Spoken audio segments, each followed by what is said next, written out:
Hello and welcome to the first part of money management. The next webinar, part 2, will be tomorrow.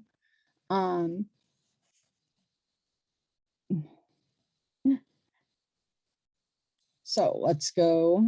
We're going to talk about the benefits of online banking.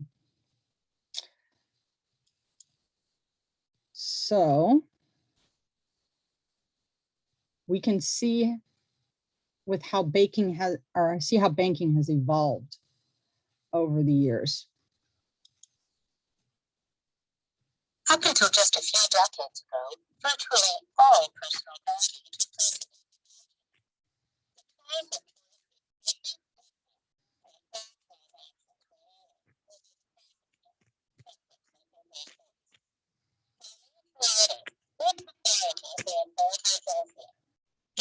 in private.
All right. So what do you see as the biggest change for you in banking over the years? I know when I started banking, they were still doing paper and pen, and you had a passbook and you went in and they figured it all out for you. And then the debit card and ATMs everywhere, and then finally online banking. Do you remember how you felt in the past when new advances in banking were initially introduced, such as ATMs and debit cards? I know I thought they were a whole lot more convenient because it never seemed like I could go to the bank on the right time. And how often do you now use these products? I use them all the time. I'm sure you do too. So now that we've discussed ATMs and debit cards, let's watch the next video on how to use online banking to administer to our accounts.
And so, what kind of banking tasks are you doing either online or mobile? Are you depositing checks? Are you moving money from one account to another? Are you sending it to somebody else? Are you paying bills online? If you've been using online banking, what do you find really convenient about it? And if you're not, why aren't you? We just reviewed one of the many benefits of online banking. Let's review other ways banking online can be convenient.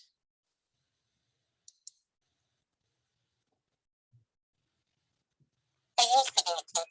I only did a state person. I asked if it was the best.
All right.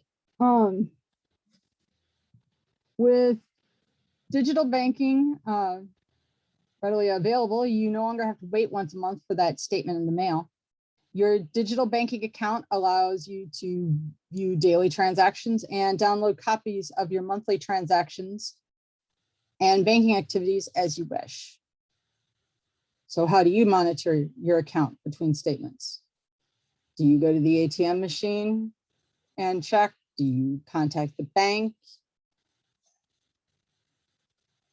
Let's review how you can send and receive money through online banking.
Okay. So do you sometimes share expenses with families and friends and need to reimburse them? For example, a shared phone plan, gifts, those kind of things. This would be an easy way to do it. So far, we've reviewed how banking services have changed and how online banking can be useful. And now we will discuss how reviewing our online accounts can be helpful. So your bank's website area, you can check the key accounts, user and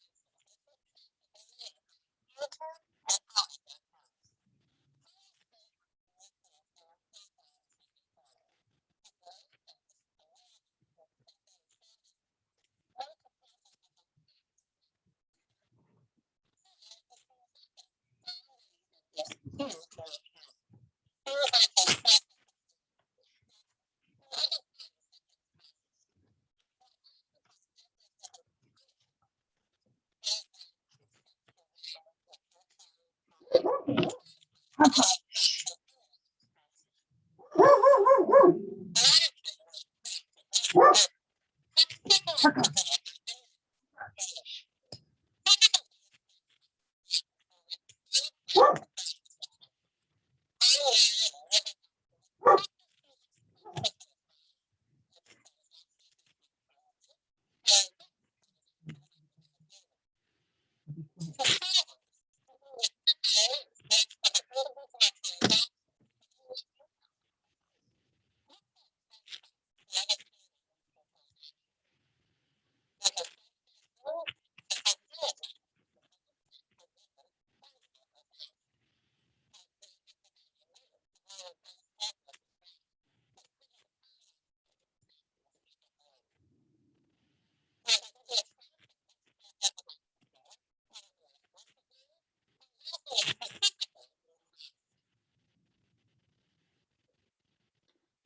Okay. How do you currently track your spending? Do you use a checkbook app? Do you use a checkbook? Do you just keep it in on your computer through like a money manager? How do you think that banking online might be, being able to check your bank activity all the time might help? So practice accessing your bank app to check your available balance in real time before making a purchase. And then we shall go to part 2, online banking, safety and security.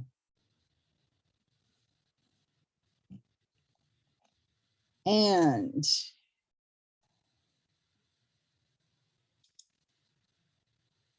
what are some of your concerns with online banking? Have you been a victim of fraud, or do you know someone who has been a victim of fraud?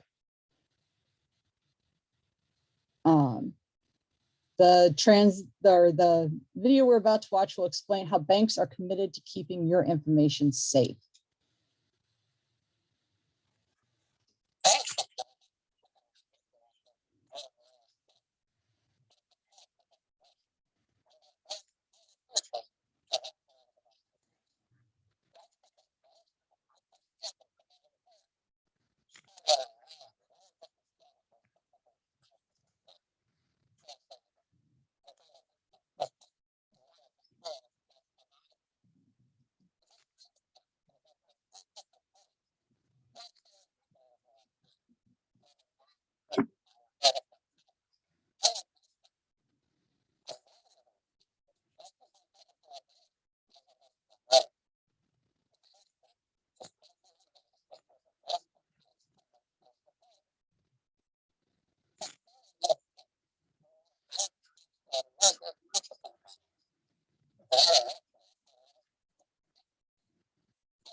Okay. So while banks have a responsibility to keep your money and private information safe, what are some ways you can keep your accounts safe? Making sure that you keep track of your debit card, checking your accounts to make sure that there's no fraudulent activity. What methods do banks use to keep your bank accounts secure? Well, they can use encryption, multi-factor authentication. And you should regularly review your accounts and report any suspicious activity to your bank immediately. Okay, we just reviewed the bank's commitment to keep our information safe. Our next video will review how banks confirm our identity. To help make sure that we're all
All right.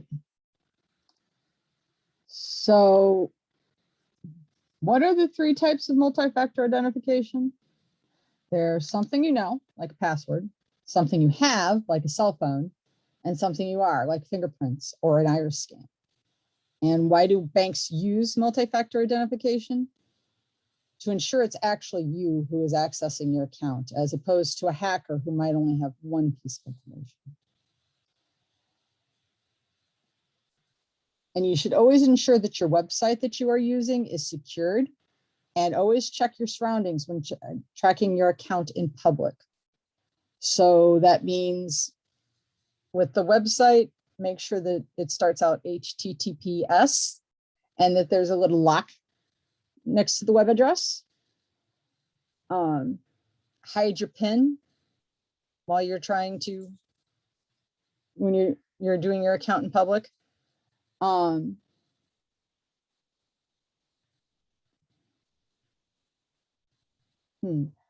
And next, we're going to learn your bank's communication practices and why it's a really good idea to know how your bank's going to tell you if something's going wrong.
All right.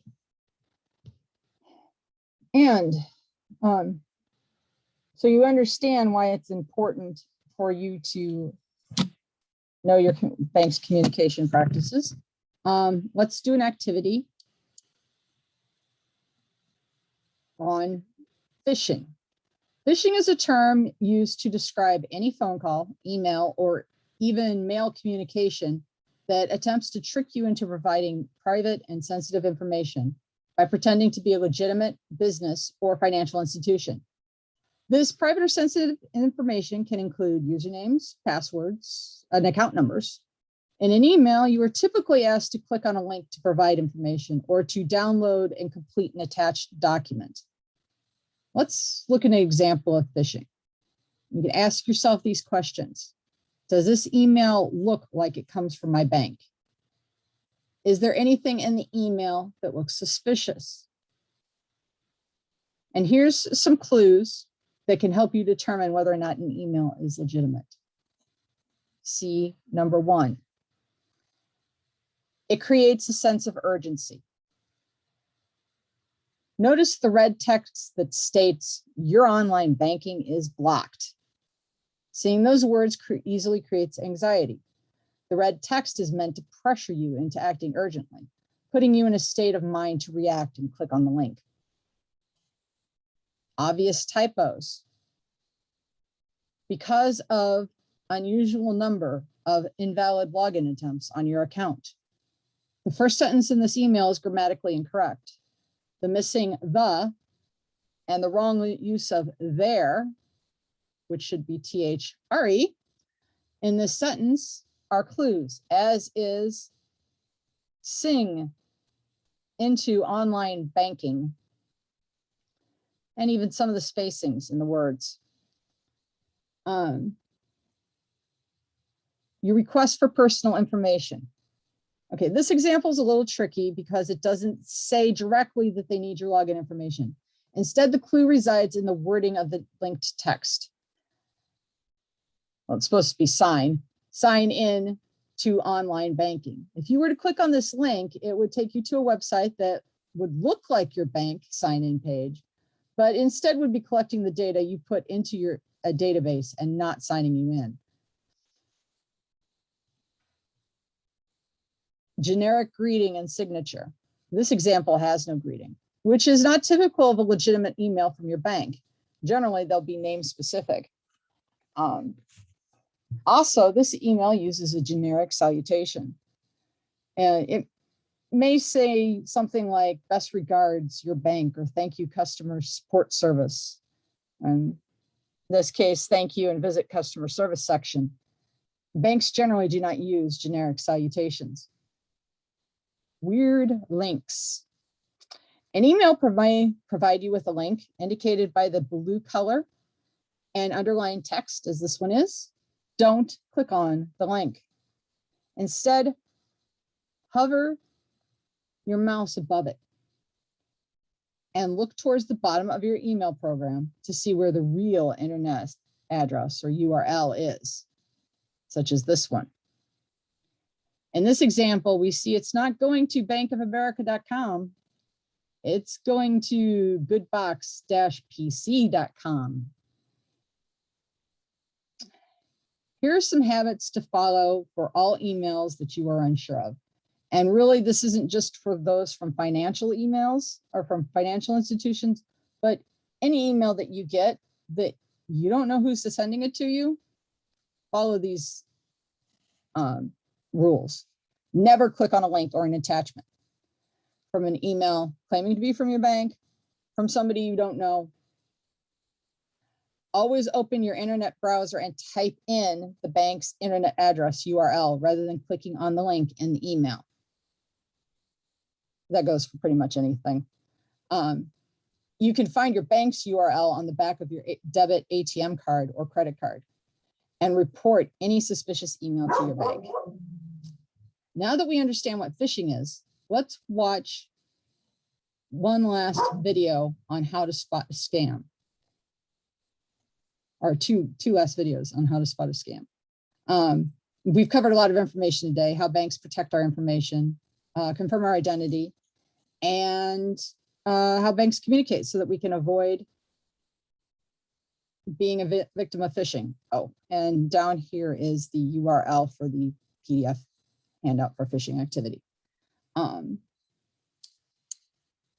Our last two videos will show us how we can detect fraud and keep our accounts safe.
Okay, and last video.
Right.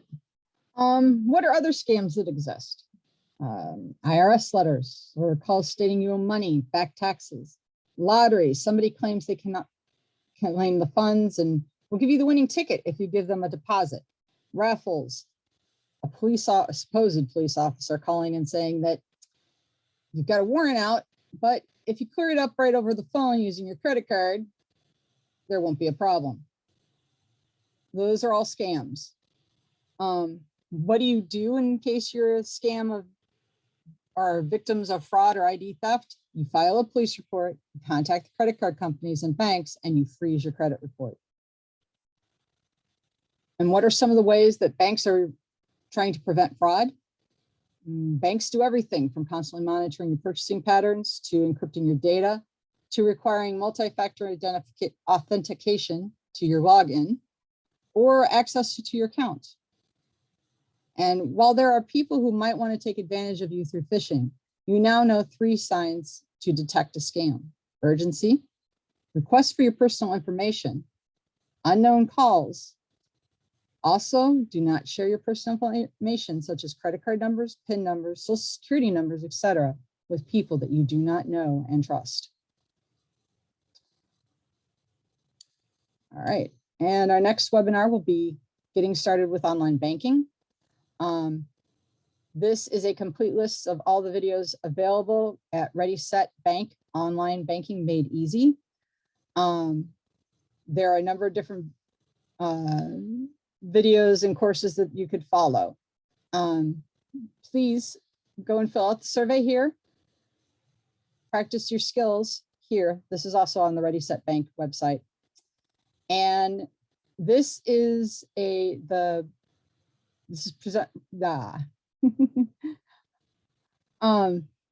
This is presented by the Lake Park Public Library in its course 1 and 2 of money management. This webinar and others can be found on the library's YouTube channel, along with the links and downloadable PDFs in the description of the video. You can find it by searching YouTube for Lake Park Public Library. As I said, please fill out the survey. And this webinar was part of the Community Connect Digital Access at Home grant, made possible by Capital One and the American Library Association. And thank you. And we hope that you'll come to another one of the videos.